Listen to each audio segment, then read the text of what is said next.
मालवणच्या राजकोटमधल्या शिवपुतळ्याच्या चबुतऱ्याचे चिरे खचले। सार्वजनिक बांधकाम विभागाकडून भगदाडावर तात्पुरती मलमपट्टी करण्यात आली। चिरे खचल्याचा छत्रपती महाराजांच्या पुतळ्यावर कोणताही परिणाम नाही। सार्वजनिक बांधकाम विभागाने स्पष्टीकरण दिले। नव्याने बांधलेल्या छत्रपती शिवरायांच्या पुतळ्याच्या चबुतऱ्याचे चिरे खचल्याने या ठिकाणी भगदाड पडलं होतं।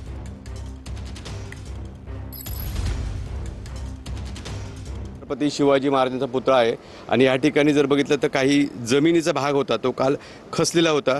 मी आपल्याला दाखवतोय कशा पद्धतीने या ठिकाणी भाग होता तो खचलेला होता आणि त्याची आता दुरुस्ती करण्यात आलेली आहे। याच ठिकाणी एक भगदाड पडलेलं होतं आणि हे भगदाड आता बुजवण्यात आलेलं आहे। ते जे काही चिरे आहेत ते चिरे खाली खचल्यामुळे या ठिकाणचा भाग आहे तो खचलेला होता। मात्र काल बघितलं तर सार्वजनिक बांधकाम खात्याच्या कर्मचाऱ्यांनी किंवा अधिकाऱ्यांनी या ठिकाणी पाहणी करून हा भाग आहे तो बुजवलेला आहे।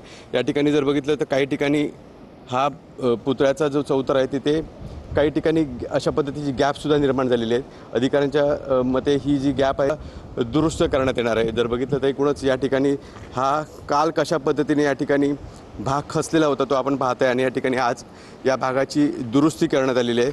लवकरच आज या ठिकाणी काही अधिकारी आहेत ते पाहणी करणार आहेत आणि एकूणच जो सिंधुदुर्ग जिल्ह्याच्या महत्त्वाचा जो भाग आहे राजकोट किल्ला या ठिकाणी जे अशा पद्धतीचं जे भाग खचलेला होता त्याची पाहणी करून कशामुळे तो भाग खचलेला होता त्याची सुद्धा पाहणी केली जाणार आहे।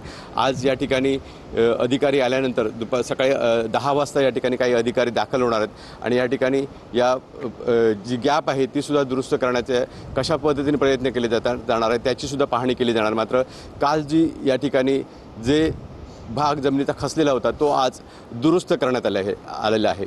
विकास गावकर, TV9 मराठी, सिंधुदुर्ग, राजकोट किल्ला।